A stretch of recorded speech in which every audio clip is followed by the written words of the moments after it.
good afternoon, everybody. I'm Deb Sofield. You're listening to my weekly radio show called Encouragement for Your Life. Most of you know I am a national speaker, trainer, and coach, and I like to say I help people find their voice and then learn to use it from the stage or on television, radio, podcast.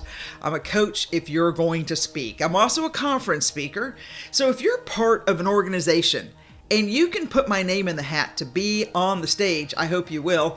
I speak on public speaking, how to deal with the media, crisis communication, presentation skills, and a number of other topics. You can find out more about me at my website, debsofield.com. If you're part of a group that has a national conference, if you would put my name in the hat for the keynote speaker, we'll be friends for life. I also have a number of books on the market. Just go to Amazon, type in my name, Deb Sofield. All my books will appear both in print and on Kindle, and of course on Audible. My theme today is actually a personal story to me. It's something that I witnessed, and my friends, it changed me forever. So that's my theme today. I'm calling it To Life, and I hope you'll stay with me. I'm Deb Sofield. Thanks for spending these next few minutes with me. Let's get started with today's show. As I walked into his room, he was quiet for a moment, with a raspy, heavy breathing. He was just laying there on the bed, and all of a sudden, he started reaching up to the ceiling as if to pick apples from a tree, one by one, and he'd bring them to earth, or in this case, his bed. Apple picking. That's what the hospice nurse told me he was doing. They say at the end of life, many times people will reach up and pull down something from thin air that they seem to be able to see. As I watched my friend seriously focused on pulling down whatever he was able to see in his mind's eye, it was an amazing moment of clarity for me to stop and think about, what would I be reaching for at the end of my life? What exactly would I see in the blank space above me that would compel me to expend what little energy I assume I'll have left to reach up for, well, actually, I don't know. I don't know what he was reaching for. In the quiet of the room, for those of us who were gathered around to say our goodbyes and watch the finality of a life well lived drift away, it was a very quiet, peaceful moment of watching him reach up and pull down and reaching up again and again and again. After I said my goodbyes to the family and was driving home, the image of his reaching up, so focused, so direct, so deliberate, just really wouldn't leave my mind. And I have to admit, I have continued to wonder about what would I reach for at the very end of my life. Now, listen, I'm not here to bring sadness to your weekend. Although the loss of this dear friend has left a hole in our hearts, that only time and the wonderful memories that we have for many, many years, well, they'll finally heal. And looking back on that moment with him and his family, I've become very curious as to what the hospice worker said to me about the meaning of apple picking. And what does one see at the end in that moment of time? So I searched the internet for some clarity, but nothing particular to that action showed up. There were plenty of articles that mentioned the motion of reaching upward. Hands passionately reaching upward to some unseen force is witnessed in many a deathbed encounter. The dying seem to always be reaching upward. Man, that was about all the information I could find. So let me restate my intention for today. It's not about death. That will come soon enough for all of us. But in thinking about that, I want to encourage you, my friend, to live your life to the fullest now. No more waiting for the right time, right person, right place. Because, friend, the right time is now. There's never been a better time than today to make the changes or start to make the changes you want in your life. Also, the reality is you. Really, you're the right person. You are. So let's focus on your life today. You can deal with others later, but today, it's really all about you. And when I speak of the right place, believe it or not, where you are, no matter where you are in life's journey, friend, it's the right place today. You're just going to have to trust me on that, because all your roads have brought you to where you are at this moment in life. Now, I'm not saying you can't set off for another road, but today you're here. So let's accept it for, I don't know, today. Now, some of you may be saying, Deb, I wish it were different. I wish I was different. I wish the situation was different. And if that's the way you feel, friend, you need to get moving because only you can make the change. But for many, let's just be honest, that's just not an option.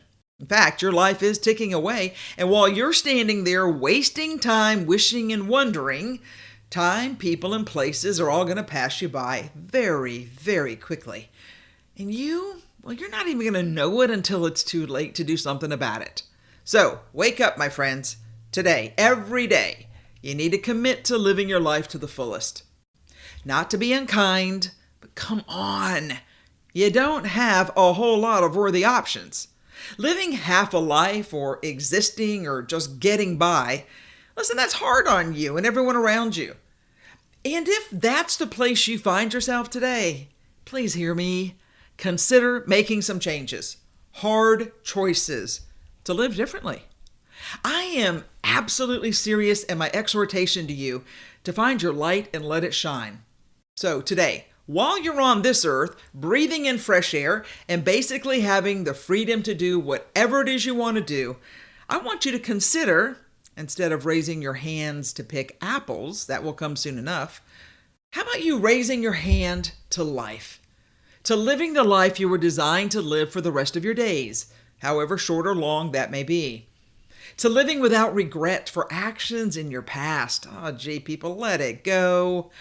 Most importantly, learn to live with joy. Okay, I speak often about getting out of your own way to live the life you were designed to live for the rest of your days. And you know what I think is fascinating? Is only you really know what it is what you want to accomplish in this life. Only you know what's hidden deep inside your heart, that if you were actually able to do it, accomplish it, complete it in your lifetime, I think you'd leave this earth very satisfied. Let me spend a minute on you living the life you were designed to live for the rest of your days. Friend, do you know what that means? Really, what do you think deep in your heart is your life's purpose? Now, only you know what you have set aside to get by or to do the right thing. And no doubt many of you have been doing honorable things in your actions. And you've been faithful in your job and providing for those you care for. But time's moved on. Kids are gone, and for some, the parents have passed away. And just now you're kicking around the house without a plan. I know the world changes quickly. Jobs come and go, friends move away, and listen, you may just be tired. But please hear me. If there is still a flicker of desire or life or hope for some adventure, and you have it in you health-wise, it is never too late to get started. In this age, it really doesn't matter the judgment of others and what they say about you. Goodness knows they've been talking about you for years. So as the old song says, maybe you should give them something to talk about and enjoy your newfound passion and fun in life. The old saying really is true. Hear me. Everything you want is on the other side of fear. I'm going to say it again. Everything you want is on the other side of fear. And at this age and stage in life, what is holding you back from taking that trip, making that call, forgiving that person, or simply resting in the peace that you are still with your spouse through thick and thin? Tell me, you'll at least think about it this weekend. All right, I want to touch on the idea of living without regret for actions in your past. I know, I say it a lot. You don't need the forgiveness of others if you've honestly done your part in asking forgiveness. Friend, you're free to go now. Their refusal is not your issue anymore. Walk away and free yourself from their negative energy.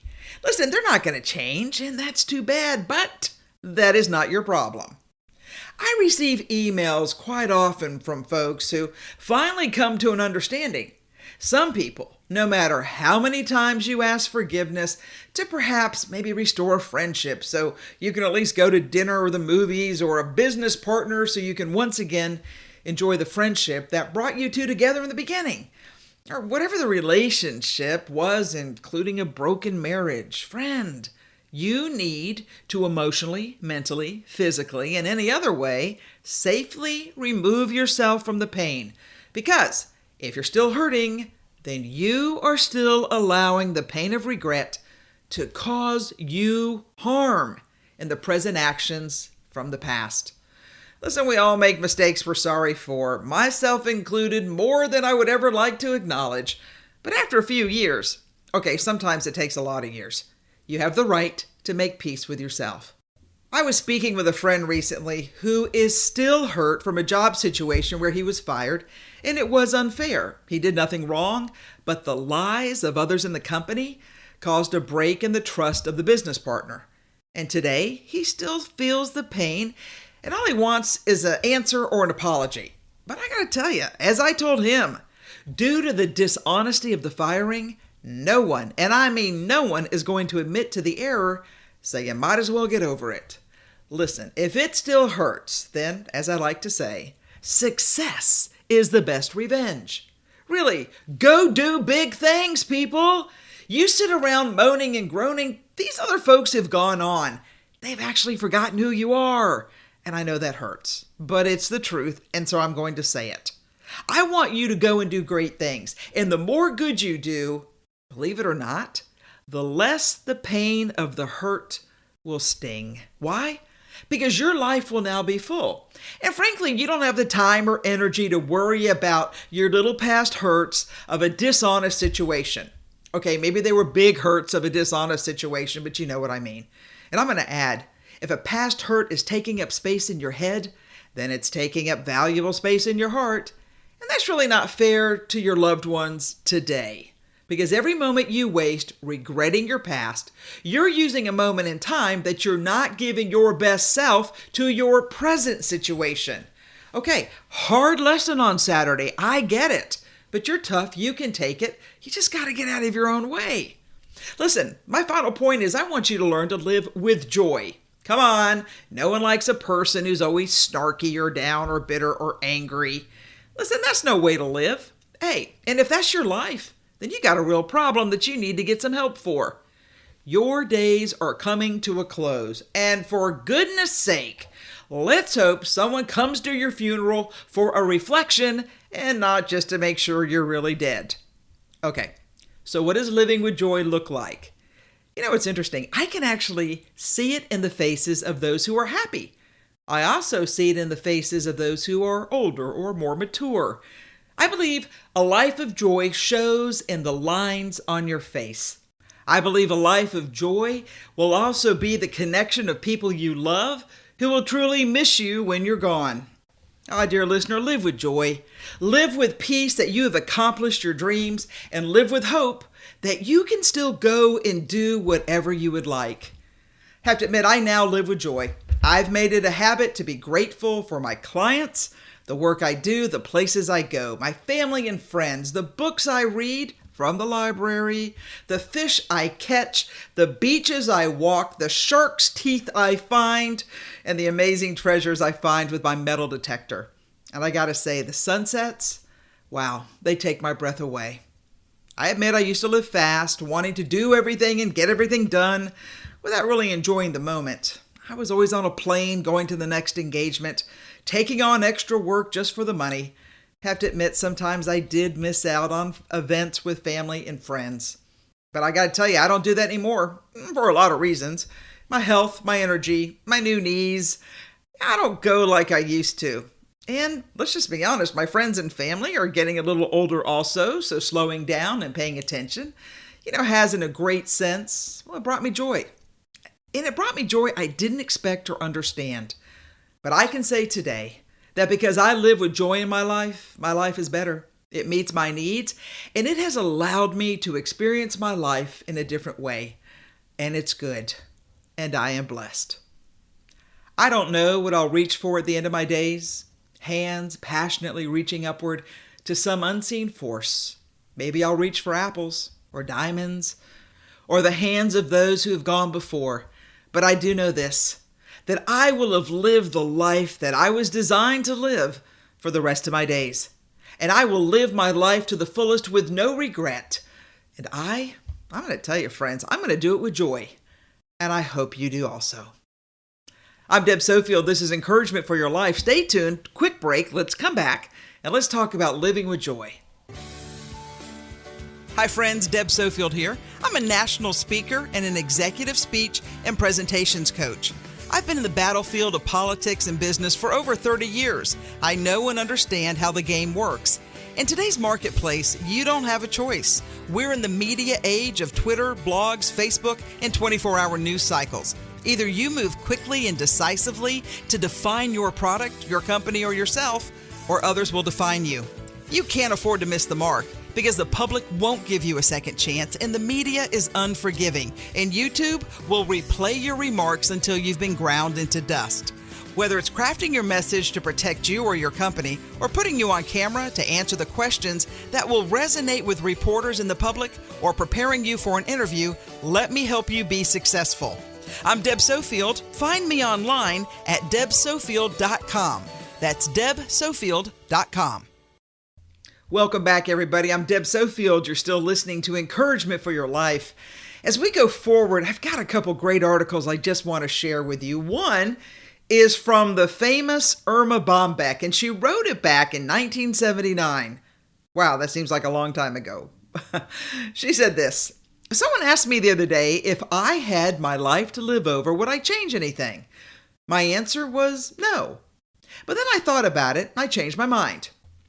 If I had my life to live over again, I would have talked less and listened more. Instead of wishing away 9 months of pregnancy and complaining about the shadow over my feet, I would have cherished every minute of it and realized that the wonderment growing inside me was to be my only chance in life to assist God in a miracle. I would have never insisted the car windows be rolled up on a summer day because my hair had just been teased and sprayed. I would have invited friends over to dinner, even if the carpet was stained and the sofa faded. I would have eaten popcorn in the good living room and worried less about dirt when you lit the fireplace. I would have taken time to listen to my grandfather ramble about his youth. I would have burnt the pink candles, the ones that were sculptured like a rose before it melted when it was in storage. I would have sat cross-legged on the lawn with my kids and never worried about grass stains. I would have cried and laughed less while watching television and more while watching real life. I would have shared more of the responsibilities carried by my husband, which I took for granted. I would have eaten less cottage cheese and a whole lot more ice cream. I would have gone to bed when I was sick, instead of pretending that the earth would go into a holding pattern if I weren't there for a day. I would have never bought anything just because it was practical, wouldn't show dirt, and guaranteed to last a lifetime. When my child kisses me, I would have never said, 'Now later, go get washed up for dinner.' Nah, there would have been more 'I love yous,' more 'I'm sorry's,' more 'I'm listening.' But mostly, given another shot at life, I would seize every minute of it. I would look at it. I would really see it. I would try it on. I would live it. I would exhaust it and never give that minute back until there was nothing left of it." Have to admit, I have loved that. It's from the very famous Irma Bombeck. A lot of us grew up with her. I think her words are still valuable today. I got another great quick story here. It's by Kyle Hunt. It's called "How to Get Up When Life Knocks You Down." He says this: "No matter how much luck and good fortune comes your way, the journey of life will never be a walk in the park. Yes, there will be strings of good days that make life seem blissful, romantic, and downright unbelievable. But there's also days that bring great sorrow and grief, discouragement, and a complete and utter lack of confidence. It's easy to enjoy life on the good days, but the bad days are not quite as manageable. So, what do you do if you're facing a string of bad days in your life and you feel like there's no light at the end of the tunnel? If you want to control the course of your life, you need to learn how to deal with the tough days. You've probably heard that those who face the dark times of their life with confidence and enthusiasm are the ones that eventually succeed at achieving their goals, realizing their dreams, and fulfilling their life purpose. Well, that's absolutely the case. Despite your challenges, you can get up when life knocks you down. And let me tell you how you ought to do that. Number 1, don't think too much. Thinking has its place in time, but when you're in the middle of a difficult life situation, thinking too much can be counterproductive. Instead of dwelling on your struggles and mishaps, try to live in the moment. Find peace in your current situation and force yourself to be optimistic about the future. In time, you'll discover that your mind is more open to positive thoughts and negative thoughts will begin to fade away. Number 2, consider writing down the lessons you've learned. Listen, life definitely has its share of ups and downs, and the lessons you learn during the low points can prove essential to your growth and development down the road. When you find yourself longing for, quote, better days, remember that learning lessons during difficult times can bring peace and comfort to your soul and help you find lasting happiness and abundance in your future. So consider writing down the lessons you've learned when you're in the midst of a trial so you can have words to look at when those difficult times come again. Let me do a quick caveat. I keep a list of answered prayers because sometimes I do get discouraged. And so I'll go back and I'll look through that notebook of answered prayers and I will be reminded yet again that I am being held by the one who holds the future. All right, just a quick editorial comment. His next point is number 3, take time to laugh every day. Life probably won't get better overnight when you hit a rough spot, but just knowing that there's a little bit of humor when you're having a hard time, that can be therapeutic. Laughing has been scientifically proven to help people cope with difficult times, and sometimes you need to take advantage of it. If you find it difficult to laugh every day, try forcing yourself to see funny situations. And listen, you find that when you spend time with friends and family or engaging in entertainment that creates a good mood. Over time, you'll see that your troubles don't seem quite as large, and you might feel better as a result. And then the final point is this: life always gets better. Even though it may be impossible for you to fathom right now, your life will get better. You will be able to get up when life knocks you down if you don't think too much. Write down the lessons you've learned as you've gone along, including your answers to prayer, and then take time to laugh and find humor in every day. Friend, if you do that, I believe you will find peace in the road ahead. Let me go ahead and finish up with an article by Father B. Not sure who he is, they just call him Father B. He says this: joy, all of us yearn to experience, but it's a word that describes an emotional state that to many seems elusive. We simply have too much to do, too many demands on us, too many burdens and daily cares that preoccupy and rob our experience of joy. Our lives are cluttered with, quote, emotional stuff, like a suitcase we feel like we have to carry when traveling through life. Sadly, it's our carry-on companion, and we can't stuff it in the overhead compartment with all the other stuff we're carrying. One of the elements on the pathway to experience joy is living with contentment with whatever status we have in life. Now, listen, that's easier said than done if we have several unsettling relationships and situations to deal with. I certainly don't mean that we should be content and not try to improve our circumstances in life, or suggest that we embrace a philosophy of not trying anything better. It just means that finding peace with where you are in the moment, because it's only that inner peace that gives us the foundation and strength to strive for something more special and worthwhile to achieve. So often we tragically fail to see that which is special around us. If we just open our eyes and follow the wonder of the inner child, finding a balance between inner satisfaction with what is, while at the same time embracing a healthy discontentment with what is might be a bit tricky, but it holds the key to our pathway to joy. Friends, you get one life. You are born into circumstances that provide opportunity and obstacles. None of us goes through life unscathed by things that discourage and sadden us, but we also can make our own music. Most of all, each one of us can make the world a better place by how we live while we're here. Joy comes in part from the satisfaction of feeling that your life counts. There can be no joy for anyone if you don't feel like your life counts and that you're not making a contribution. Listen, that's what gives you inner joy, knowing in some way that you have left a mark on someone and it mattered. So to get to the place of knowing your life is making a difference, you have to enjoy people and let them into your life. And it's true, being open leaves you vulnerable, and you will be known perhaps as the wounded healer. Oh, my friend, love costs, but it also fulfills. So show me a life without love, and I'll show you a life that missed out on joy. Friends, sometimes you've got to open your heart so joy can enter in. I know it's a bit of a different message today, but friend, I want you to live your life to the fullest. Your days are coming to an end for all of us, but we can live with joy. We can provide joy for others. We can be a joyful person, and I believe that's how we should live. All right, I'm Deb Sofield. This has been Encouragement for Your Life. Hope you join me next week, same time, same place. Have a good one, everybody.